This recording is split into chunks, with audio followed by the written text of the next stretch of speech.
The Peripeteia podcast is sponsored by Sunnyside. I could not ask for a better partner. Finding an app for tracking my alcohol intake was instrumental in my own journey. Sunnyside is the #1 alcohol moderation app in the US. I like Sunnyside because, like me, this app takes a bright, positive, and welcoming approach to anyone looking to change their relationship with alcohol. And get this, 96% of members report drinking less after 90 days, proving the effectiveness of this approach. For anyone looking to drink less, Sunnyside will help you think more carefully about your drinking choices. Sunnyside is offering Peripeteia podcast listeners a risk-free trial so that you can see for yourself if this app could work for you. Go to www.sunnyside.co/DTD. Again, get your free trial at www.sunnyside.co/DTD. Thanks, Sunnyside. Hi, babes. Listen up. You landed here at the Peripeteia podcast, and I'm so glad to have you. Enjoy these real girl talk conversations about the things that matter.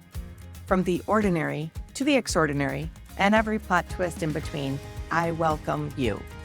Life has a way of throwing us curveballs, and these are the stories of female resilience while navigating change with newfound purpose. This is Peripeteia. I'm so glad you're here. Let's embark on this journey together. Here we go. Hello, Peripeteia podcast listeners. I'm super pumped today because I have a guest that is so special to me. She was one of my first friends. She's my cousin. She's my grandma's second favorite granddaughter. And and she's a breast cancer survivor. So this is Breast Cancer Month. And who better than my cousin, Christi, to come on and talk about it. Not only is she a survivor, but she's also a top fundraiser. So, and she's one of the funniest people I know. So mixing like cancer and humor doesn't always go together, but with this special cousin Christi, it sure does. So welcome, Christi. Thank you for being here.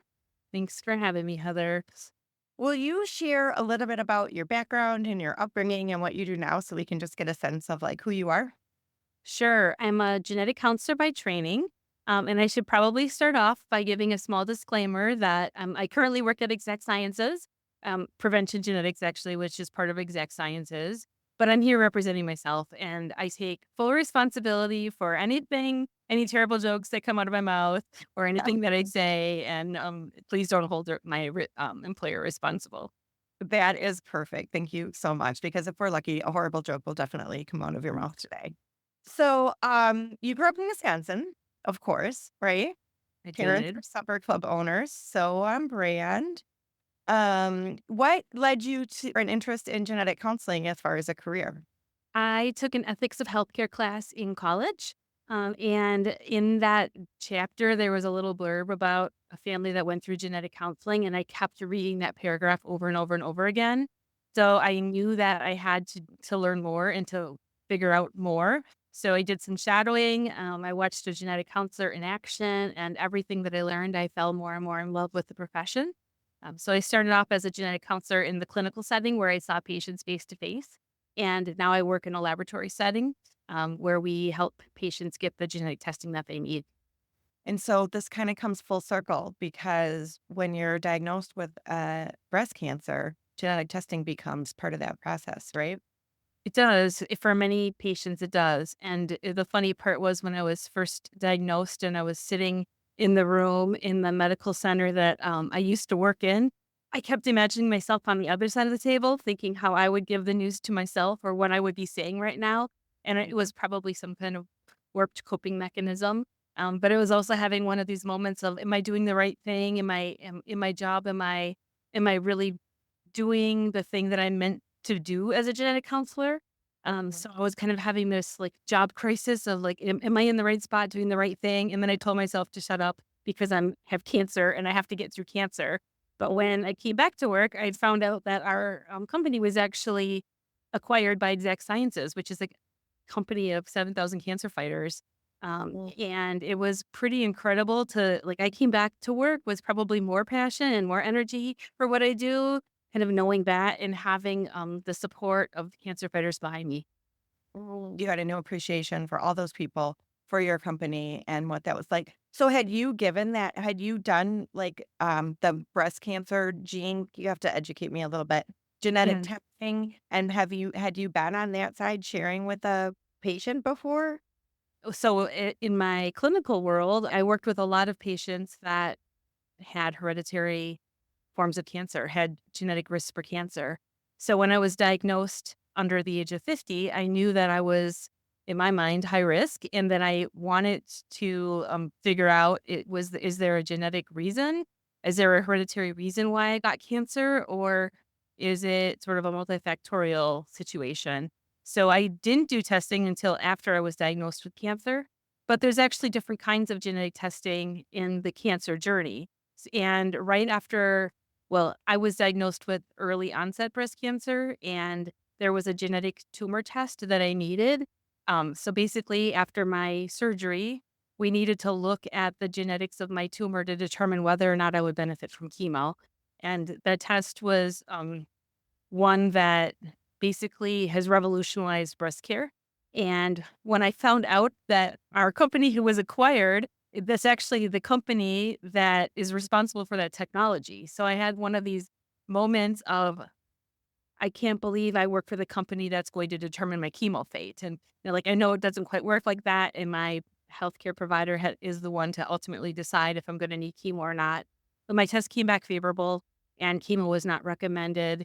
And it was in that moment that I decided that I had to make something good come from my journey. Like, if I was going to be spared from chemo, I had to find a way to pay it forward and to help other patients and to help continue to revolutionize the treatment and the care that patients with breast cancer face. So the day after I found out I didn't need chemo, I woke up and I decided I was going to do a Susan G. Komen walk in Chicago. And I was going to walk 20 miles that year, and I was going to do it by myself. I had in my head that like I have to prove to first of all, I have to exercise and I have to get healthy and I have to get like through this. But I also knew that I could fundraise and I could kind of prove to myself that I'm making something good come from this. So I set out to do it by myself, but, I have a good friend, her name is also Heather, and when I told her what I was up to, she's like, "Well, I think I'm gonna do it with you. Let's get blisters together. Let's lose our toenails together. Let's do this." And then, I called my sister and she said, "You're crazy." At the time, I wanted to walk the 60 miles all 3 days of the course, and she's like, "You're crazy. I'm not doing this." And she hung up, and then, a little bit later, she called me back and she's like, there's a one-day option. We could start there. And if you do that, I'll do it with you too." So it went from, a couple people to a tribe, and you were part of that tribe, Heather. You walked with us as well. And it was pretty incredible. The first year we raised, I think, $33,000. And then after we did it one year, we said, we can do this again. We can do all 60 miles. Let's keep this train rolling. And the second year we raised over $73,000. So now we're on year three and we're going to see what we can accomplish. It's amazing. It's incredible. I'm so proud of you. It was awesome to be part of your team in Chicago. What's even more miraculous is I got my husband to be part of the team. And so he like you had probably never walked more than 2 miles. So to get 20 was something that we trained for. What about you? What was your background? Had you walked? I mean, 20 miles is a big deal. So I mean, No. just coming out of surgery, how did you what was your previous experience with long distance walking? Anything? Very limited. I was not a long distance walker. I did some research on what kinds of shoes I needed, and I started slow, and I followed some of the guidelines that Susan G. Komen gave us as far as this is a training plan. And then it was just finding time. And I think up until that point, I didn't take the time that I needed to for myself every day. I'm a busy mom. I have two teenage kids. I've got a full time job, and I would always let the taking care of me and the exercise part just fall by the wayside. But I decided and I was determined that if I'm going to do this and I don't want to lose toenails and I don't want too many blisters, I need to train and I need to cut out time every day to work on this. So I was pretty good about it. I think I was as ready as I was going to be. Didn't mean I didn't get any blisters, but got through it. That's amazing. So far it sounds like since this diagnosis, you've become better at your job. You've been able to give back in a totally new way. You have a new lease on life. But take me back for anybody that's listening that might be earlier in the journey than you, that might be feeling, I'm guessing, terrified. Take me back to what led up to that diagnosis, getting that diagnosis, and sort of what the steps were and where your personal story, where you were at from there. Sure. So, my first screening mammogram, I had a scare, and I got a call back, and it ultimately led to a biopsy, and then like a surgery to tell me that I didn't have breast cancer, but that I was at a higher risk for breast cancer because of the findings. So I was then followed on a pretty regular course. I guess the interesting part about my journey was the surgeon that I met in the breast clinic sort of became my friend, which was a little atypical, and she tells me that she doesn't do this with everybody, but she sort of fired me from her practice because we started off with a debate about risk perception. She told me there was a 4% chance that there could be cancer there that wasn't detected, so I could either be watched really carefully or they could go back and cut more and make sure. And I said, 4%? I work in medical genetics. I see 1 in a million every day. 4% is like a astoundingly high number to me. So we had a little bit of a debate about 4% was high or not. And then I actually sent her a book about risk perception after I went to a conference and So we wait, had this whole talk. you were telling the surgeon how to do her job, No, I wasn't essentially? telling her her job. She was doing a really good job at her own job. I think we were just having a good intellectual conversation about risk perception and how different people view things differently. I Mhm. remember that visit. She told me about an extremely rare, like a 1 in a million genetic condition that somebody that she knew and loved had. And I said, "Yeah, I've seen 3 patients with that in my life." And she was like blown out of the water. Like, this is supposed to be 1 in a million. I'm like, "Yeah, Mm. that's my life. Like, that's my life as a genetic counselor." So when I came back from my post-op, she remembered me probably because I was the patient that liked to debate with her. And somehow she asked me about what I was doing on the weekend, and I told her, well, I had a book club without books event. And she started to laugh. And I explained book club without books is when my friends get together and we'll plant plants or we'll hang out or we'll watch movies or we'll do something fun as a group of women. And we tell our families that it's book club so that none of them want to come with us. And her eyes sort of perked up. And I just had this feeling of like, I think she needs a book club. Like, I think she would benefit from my group, my tribe of women. So I invited her and she accepted. And then she's like, I don't think you could be my patient anymore. We're going to be friends. So she fired me. And I went to see her nurse practitioner so that I could stay in the breast clinic that I was. But I went every year afterwards to see her nurse practitioner and, then a few years later, I had another callback, and this time I was not lucky, and I was diagnosed with, invasive lobular carcinoma, and it was this moment of, I was home alone. Actually, I wasn't home alone. I was home. My daughter was just got home from school. It was 5 o'clock, and I thought, "Okay, I'm off the hook. I'm not getting biopsy results today because it's after 5." And I kinda had this sigh of relief of today is not the day that I'm gonna hear bad news. In my head, I was just, convinced that I was gonna hear bad news this time. I don't know why, I guess it was just a feeling.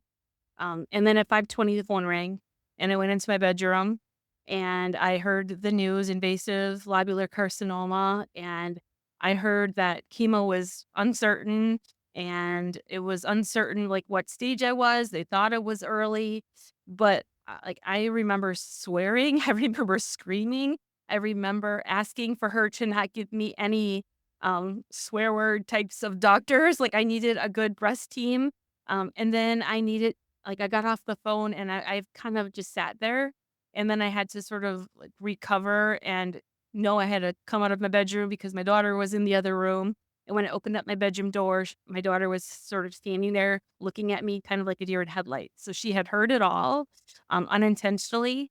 I think in that moment, I had to, like, turn the light switch and become a mom and stop thinking about myself and start thinking about her and what she just heard and how we're gonna figure out how we're gonna process this together. Her friend, in school, his dad had just died of cancer, completely different situation, but I was thinking that was her perspective, and I needed to tell her that it's not the same.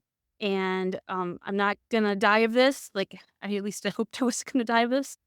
And then a little bit later, the phone rang, and it was my friend, and my surgeon, the one that fired me, and she said, "Okay, I heard the news," because she ultimately was still part of my care. She just wasn't, Mm. like, directly part of my care, and she said, "Get Lucy on the phone, get my daughter on the phone. I need to talk to her." And she's like, "Lucy, this is Anna. I remember I'm the person that buys cakes from your budding baking business. You know me, right? I'm also a really good breast surgeon, and I'm gonna take care of your mom, and we're gonna be okay." And it was kind of in that moment that I had to get a grip and I had to realize that we're going to figure out a plan and there's a lot of uncertainties. And in those early days and weeks, the uncertainty was probably worse than anything else because you don't know. You don't know how bad it is. You don't know what the treatment's going to look like. I had to make decisions about what kind of surgery I was going to face. And it was a lot to process and a lot to figure out. I would say to anybody facing this that it's okay to not know and it's okay to be overwhelmed and that every day you learn more information and every day you keep making decisions and ultimately one day you look back and you think I'm on the other side. Mm. Wow. And I imagine getting the news yourself was one thing, trying to process words, and you're in healthcare, you know what those words mean. You've seen this, but you had to immediately do the hardest thing, which is then to talk it through with your daughter. You have a lot of loved ones. One by one, did you go through and Yeah. start sharing this news? And did it bring up emotion for you? What was that like? I mean, the next steps, of course, appointments with your doctor and more information and a treatment plan, and also personally sharing with your loved ones. It felt a little bit like Groundhog's Day. Like I didn't feel like I had cancer. I believed it. It's not that I was denying it, but it Yeah. was almost like I was talking about it in third person of like, so this is going on. And I didn't have all the facts. So it's really hard to talk to somebody and try to assure them or give them the information they need when I didn't have the information that I needed. Mhm. Early on, I felt like the only control I had was who I told and how I told them. So Mhm. I felt really strongly that if I told somebody, I wanted it to be a top secret. Like I wanted to be the person that if I'm going to share the news, I'm going to be the person to share it myself. And I got Mhm. really angry when I know people just cared about me and they're talking about me. But I really didn't want them to tell each other. I needed to be the person. And that was my control freakism, probably. And then over Firstborn time, girl. Yeah, firstborn girl. it's a baby. Firstborn granddaughter also, I will say. Stole Favorite that girl? spot from me. Oh, but you wanted to own your story. You I wanted to worry. And then at a certain point, I think the lever switched of, the more people that know, if I'm gonna make good come from it, I can't keep it a secret. I remember my surgeon saying, "We do this comedy against cancer event. So someday, months from now, years from now, when you're way on the other side, like maybe you'll speak at that event." And I remember thinking, "What do you mean years from now? Like I want to do this next year." And like that's what I told myself, but I had to wait for the invite, of course. But kind of it was in that moment of like, I can make something good come from this. If I can tell my story, maybe it'll help one other person, and that's enough. Or maybe we can raise thousands of dollars and figure out a way to um, further research or further treatment or help patients get better access to care. So at a certain point, I decided I didn't care who knew and I wanted everybody to know because I was sort of on this mission of it kind of makes it worthwhile. Like now I can look back and say, cancer sucks and I would never choose getting it again. But I think there's more good that came from it than bad in my situation. And I know it's not like that for everybody. And I know that I was really very lucky to get caught at such an early stage. And I'm grateful to the advances in medicine that, like the new mammograms, the 3D mammograms. I'm so grateful for that technology because it probably, like 20 years ago, it probably would be a completely different story. And who knows how early I would have been diagnosed. Mhm. Yeah, so at first you felt protective of yourself and your story and you wanted to own it. And eventually, as word started getting out and you recognized you could be a speaker for this, you could be an advocate for this, and you grabbed onto that quickly, early in your process, really. I know people that have kept it a secret forever, right? Never went on you. And my sister-in-law, it's funny, she also had a breast cancer diagnosis and felt like you did, like, they probably got the paperwork wrong. Like, "I feel fine. This isn't me. Like, you need to go check your number." She said that to anybody, but the first feeling is, "Oh, no, this is not me, that there's been a mistake," right?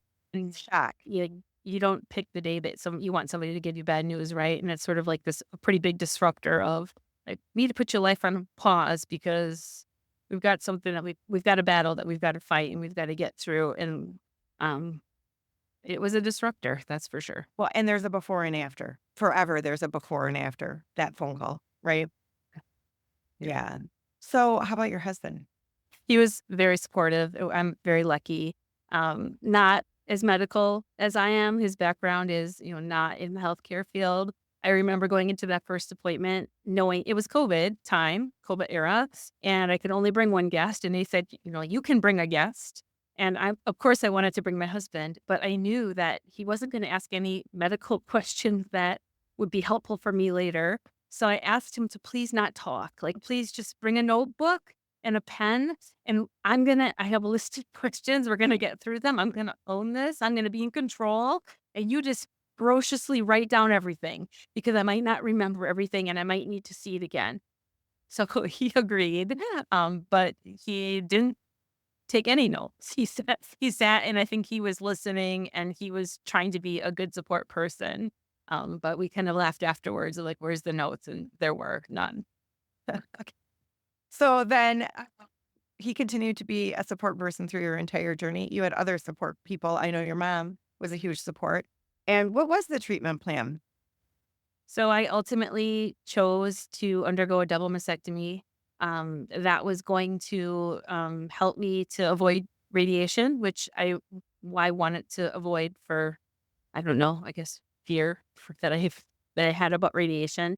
And I wanted to do the double because I didn't ever want to have to go through this again. So I wanted to minimize my chance of getting a second primary breast cancer. The recurrence risk was going to be the same whether or not we did a lumpectomy with radiation or if we did a mastectomy. But I knew that if I left healthy breast tissue around, that I would have to be high risk forever. I mean, I probably am still high risk forever because of what I'd been through, but I didn't ever want to have to go have another mammogram again. I just wanted to do everything in my power to reduce the chance of facing a new breast cancer down the road. So that's what I chose to do. I really like some women really struggle with that decision. And for me, it was like they gotta go. I like it was time to evict them. I also wanted symmetry and when I learned about reconstruction options, I wanted to just have it the same on both sides. So it was a pretty that was the one easy decision for me. It wasn't easy to go through and it wasn't fun to go through, but it was an easy decision for me. So you were like, they can go. I don't want to lose my toenails, but I will get rid of these breasts. And then we did have some fun with our cousins about what would be the right size for the new one. Either yours. What should I put down on my plan? So my daughter's friends and their moms are my friends. So we decided that we were gonna all go out for dinner. We were gonna have a girls' night. We are gonna do a movie and we were gonna do dinner. And somehow that conversation around the table was all the moms telling me what size bras they wore and like me sort of inspecting them of is that how I want to be? And like the younger girls are like, oh my God, like moms, like stop. But we ended up being able to try to find some humor early off and I do think laughter is probably the best medicine and what helped me get through this the most. Hmm. And so the surgery, it's a huge endeavor. And tell us about the recovery and what that was like for you. Surgery was tough. I ended up having a second surgery we'll call it a revision to kind of clean up some things. Um, It was hard. You can't use your arms. I was told that I was gonna have T-Rex arms, and, like, for the life of me, I didn't really know what that meant, and ultimately what it meant is you can move your arms, like, back and forth like a dinosaur, but you can't do lifting, you can't lift them over your head, you really don't wanna move. We sleep sitting up in a recliner for me, it was many weeks. It was a lot. I slowly started to walk, like, just to, like I need to do something during the day, and it would be, like, I'd walk I don't know, a half a mile, and it'd be like, that's all I can tolerate. But slowly it got better. Um, yeah, it was a lot. It was a lot. And you were off work for a period of time? I was off of work. Because that Yeah, it's like it all kind of blurs together. Like I definitely was off of work. I think it was about 4 weeks, and then I came back very, very part time, and then slowly worked back up to full time. and you weren't capable to, like, join in on your kids' activities and things during that Well, recovery I period? didn't other. I think I was day 4 being home, and I kind of was pretty stubborn, and I thought like I might have breast cancer, but breast cancer doesn't have me. So I couldn't do much, and I had drains sticking out of my sides, and I had to hide them inside of zip down shirts. But I remember my kids were in the middle of basketball season, and I didn't want to miss their games, and I didn't want to say that I couldn't go to their games because I had cancer. So I remember going to the gym really early. I was pretty sore, and I was really, like, nervous, so, like, if anybody touches me, I think I might have to punch them in the face. So Mhm. I remember finding the athletic director in the hallway saying, "I'd really like to sit behind the players, on the stage because I don't wanna have to climb the bleachers, and I don't wanna be by people." He's like, "Yeah, no problem." Well, I imagine people know what you're going through, they care about you, you've had surgery. The first thing I wanna do is go give you a big hug. Which in, like, at that point, some people didn't know, right? Like, some Equal other thing I could do, dads, right? like, that were up there, like, I remember one of them slapped me on the back of, like, a greeting of, like, "Hey." Well, that's me. Right, But right, you need to be in bubble wrap, but also wanted to be there. So you got to sit behind the players, I got to sit behind the players. We hear some of the but a plays. credit scene with the band. Yeah. Hey, so you still did that, but you were off work, and then you slowly got back in. What is the process from there? The process from there is start to train. Like, while I was waiting for pathology results, I had to do a consult with my oncologist. I actually didn't meet the oncologist until after my surgery because we knew what my surgery was. We knew that I would be based on the hormone studies of my cancer. I knew that I would not need to have chemo before surgery. So we kind of just kept that train moving. I was on this. It was December 13th when I found out, like the day that I got the call, and I wanted surgery on Christmas Eve, which was a Saturday that year. And my surgeon said, I would do this for you on Christmas, but you really don't want this on Christmas. I'm like, no, I do. Like, Wait, is your surgeon your if friend? you remove my boobs for Christmas, I'll bring you cookies. I'll have my daughter make you cookies. So she's like, that doesn't seem like a very like And is fair this thing. Anna, your friend that consulted your Yeah. daughter and promised her to take care of you? The same doctor who Yeah. accepted you back? She did accept me back, and that was a whole nother part of our, I guess, friendship and our journey is that she's the go-to person in our area. There isn't anybody else. So if I was going to find a different breast surgeon, I was going to have to travel pretty far. And I really didn't want to, but I was afraid of dual ethical roles and how are we going to sort through this? And are we still going to be able to be friends? And is she going to be able to be objective? So when I went into that first consult where I knew I was going to see her, her nurse was there first. And I started laying into her as like, is this a good idea? Is she going to be able to separate like my friendship with this? Like, we're a small town, so it's not unheard of to take care of patients that you also know because there aren't a lot of choices. But I wanted to make sure that she was comfortable, that she wanted me to be her patient. So I was asking all of these questions and I was like really freaking out about this. And the nurse started laughing and I'm like, why? Like, what's so funny? This is not funny. And she's like, I'm only laughing because before you got here, like Anna was doing the same thing.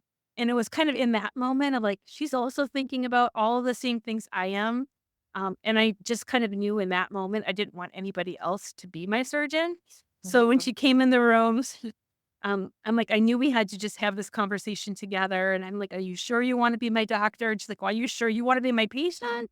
And then she's like, "If you don't want to, I'm going to take some time off of work, and I'm gonna come with you, and I'm gonna be your advocate, and I'm gonna ask questions." For a minute there, I thought, "Well, at least she would ask the questions."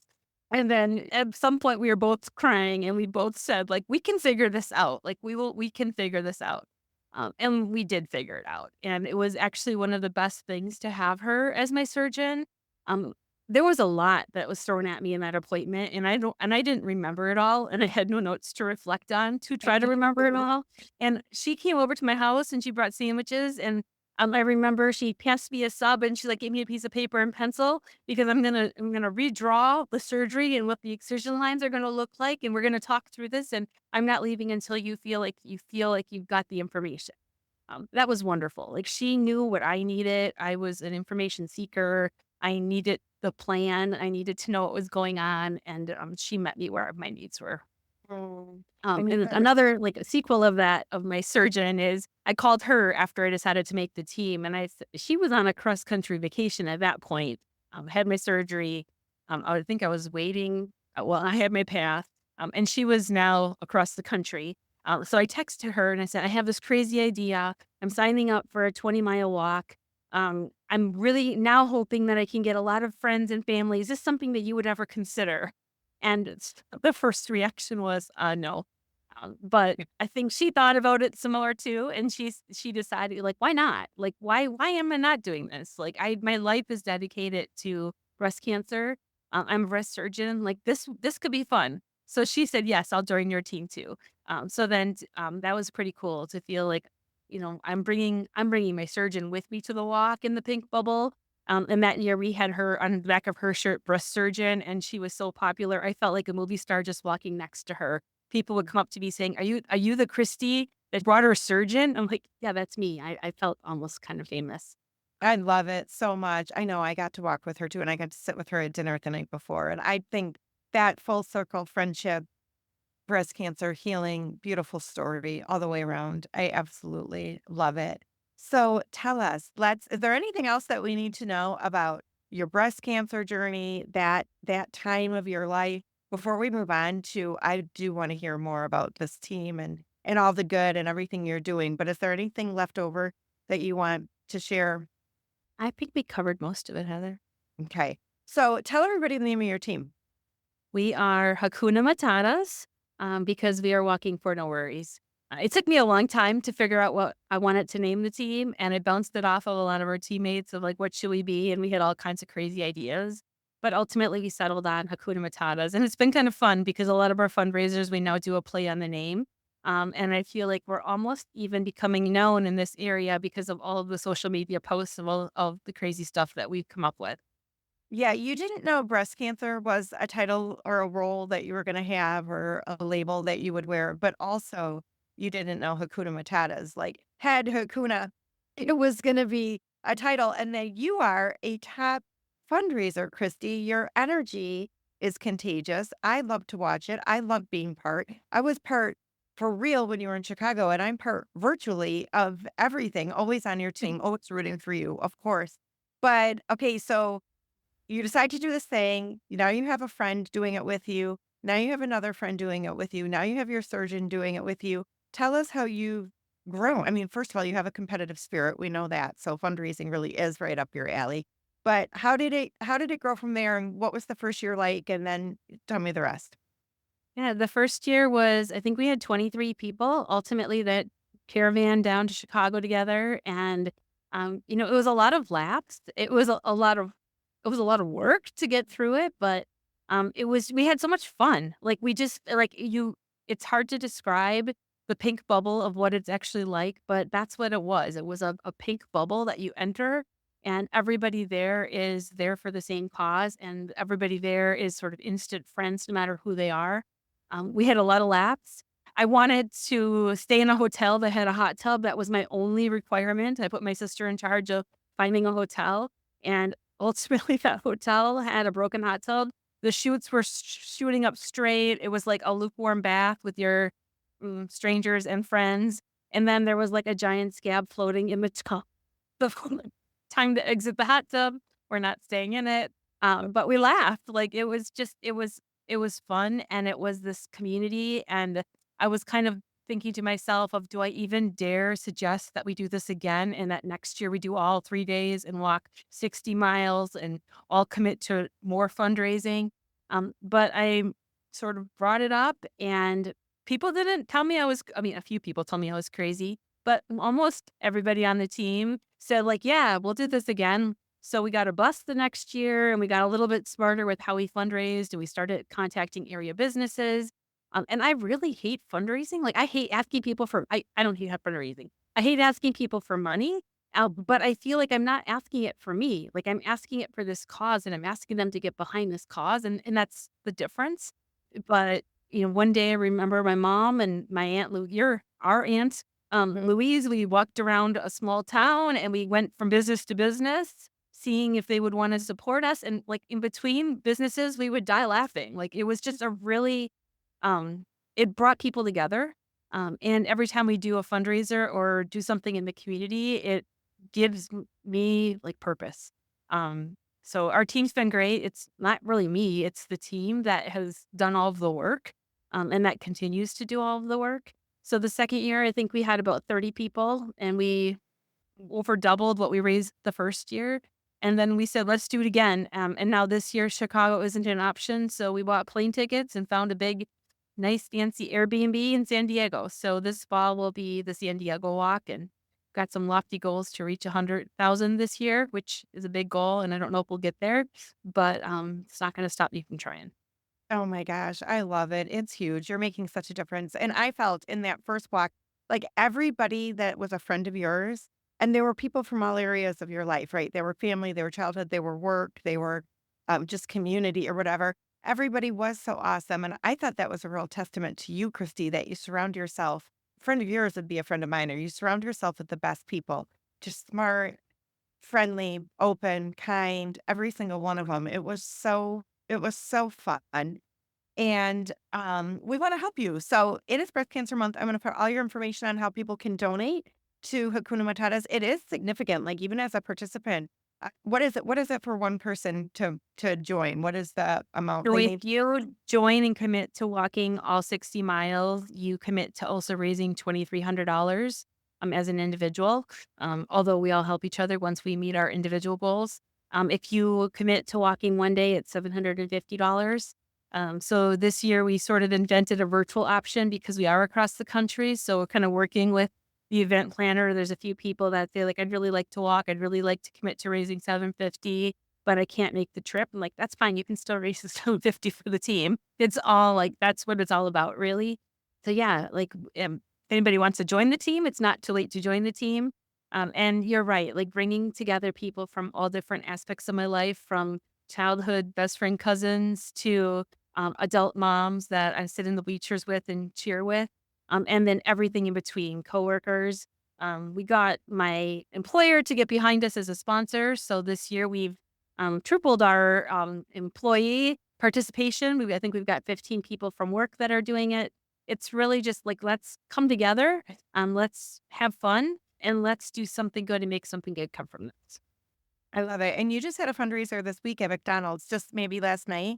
I saw when you have like just tell us about, just tell us, man, it's like the stories and the light and the joy that is passed around through these connections, through other people wanting to give or giving of their time or their resources is just, it's priceless. You have a fun story from last night.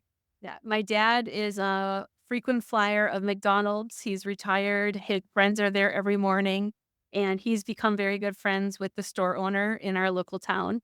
And somehow my dad came and said, I think they will do like how they do McTeacher nights. They usually sponsor school systems. And they have a McTeacher night where teachers come in and they help serve food and they clean tables. And they said they would do a night for us. And like, they'll do a McTata night. So we called it Big Mata Night. We made posters. We spread the word to the community. And then we showed up in our capes and our pink clothes. And we got behind the counter. And my mom was like, I Love Lucy with the conveyor belt with the drinks and trying to keep the covers on them as fast as she could. And McDonald's sponsored us.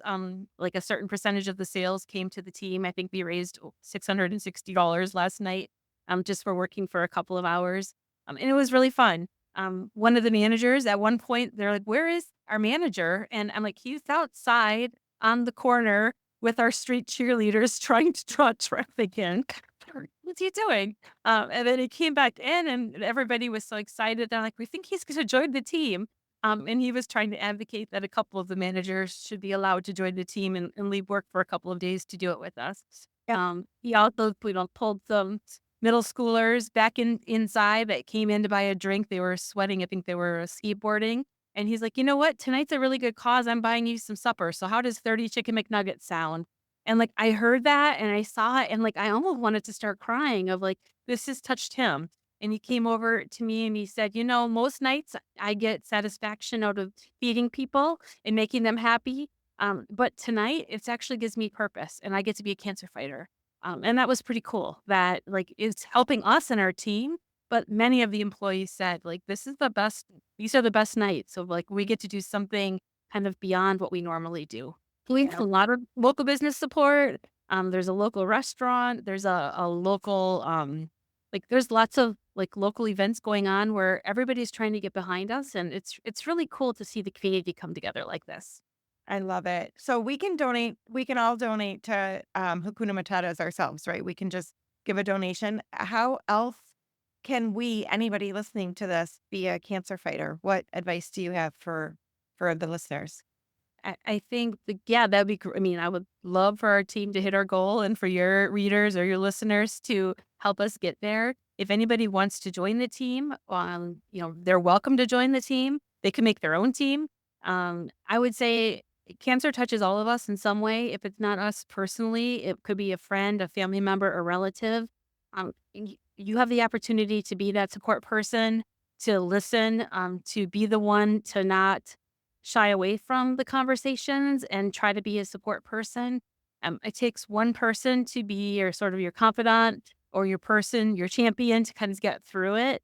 And that's something that all of us could do because all of us see cancer in some capacity or another. Yeah, it's so true. It's affected all of us. And a cute full circle thing that we have is you have recovered from cancer. I have recovered from alcohol. And the leader of Susan Carter used to be the leader of the Susan G. Komen Foundation. And then she was the leader of She Recovers. So there's this sweet connection and women supporting women, men supporting women, everyone supporting women, right? To Mhm. fight cancer everywhere. But this cause, especially, is so female dominated for breast cancer. And the other thing is alcohol is a carcinogen. So I think one thing just to say is a little informed consent, right? With has it changed you in the way that you consume things or any of your habits since that diagnosis? It has. So I am on a 10-year tamoxifen or estrogen blocker plan.